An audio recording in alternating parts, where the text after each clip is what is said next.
પાલિકાની બજેટ બેઠક દરમિયાન તિરંગા યાત્રાના ખર્ચ મુદ્દે વિવાદ સર્જાયો હતો। કાઉન્સિલર આશિષ જોશીએ આ ખર્ચ અંગે નિવેદન આપતા સભામાં તંગ પરિસ્થિતિ ઊભી થઈ હતી। તેમના નિવેદન બાદ ભારત માતા કી જયના નારા લાગ્યા અને કેટલાક કોર્પોરેટરોએ આશિષ જોશી સામે માફી માંગવાની માંગ પણ કરી। કોર્પોરેટરોનું કહેવું છે કે આ મુદ્દો રાષ્ટ્રધ્વજના સન્માન સાથે જોડાયેલો છે અને માફી વિના બેઠક આગળ વધારી શકાય નહીં। પરિસ્થિતિ ઉગ્ર બનતા મેયરે બેઠક મુલતવી રાખવાનો નિર્ણય લીધો હતો। હવે સભાની આગામી કાર્યવાહી અંગેનો નિર્ણય બાદમાં લેવામાં આવશે। પાછલા મહિનાની 26મી જાન્યુઆરી હજુ એક મહિનો નથી થયો અને એરપોર્ટ સર્કલથી સંગમ સુધી બપોરે 3 મહિનાથી રજડતા મૂકેલા તિરંગા મેં જ માનભેર ઉતાર્યા છે। એ આખું સમગ્ર વડોદરા શહેર જાણે છે। આપ પણ એના સાક્ષી છો સૌરભભાઈ, ત્યાં પણ તમે આવ્યા હતા કે મેં 101 તિરંગા માનભેર ઉતાર્યા હતા। ત્યારે મને એવું કહેવામાં આવે કે તમે તિરંગાનું અપમાન કર્યું છે, એમની પાસે વિષય નથી, એટલે તિરંગાના અપમાનના નામે આ ફરીથી સભા મુલતવી।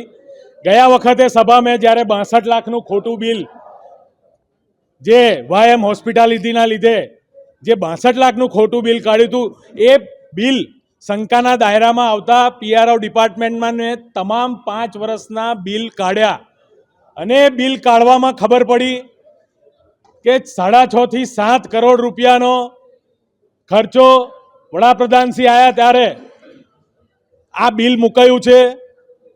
3 થી 3.5 કરોડ રૂપિયા હર ઘર તિરંગાના નામે નાગરિકોના જ પૈસાથી નાગરિકોને તિરંગા આપ્યા છે।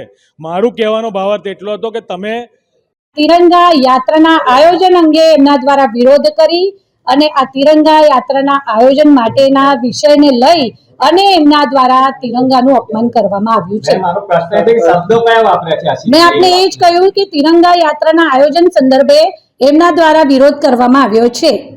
સભા એમને સસ્પેન્ડ કરશે કે નહીં અને જો માફી નહીં માંગે તો સભા મુલતવી રહેશે। મેં કહ્યું તેમ આવતીકાલે સભા શરૂ થશે ત્યારે સૌ સભાસદશ્રીઓ સંયુક્ત રીતે, એમાં હું પોતે પણ, કારણ કે આપણા સૌનું માન સન્માન ને ગૌરવનું સરનામું છે એવા તિરંગાનું માન સન્માન અને ગૌરવ જાળવણી આપણા સૌની, અને આપણે આપણા જાનના ભોગે પણ આપણા તિરંગાનું માન સન્માન અને ગૌરવ જાળવવાનું છે। એમને એમના શબ્દો પાછા લેવા જ જોઈએ અને માફી પણ માંગવી જોઈએ।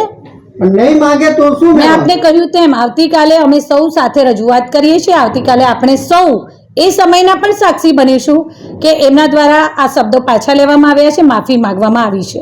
આભાર। સંવાદદાતા સાથે અભિપ્રાય ન્યૂઝ, વડોદરા। આવા જ વધુ સમાચારો જોવા માટે સબસ્ક્રાઇબ કરો અમારી યુટ્યુબ ચેનલને અને જોડાયેલા રહો ફેસબુક, ઇન્સ્ટાગ્રામ અને ટ્વિટર પર।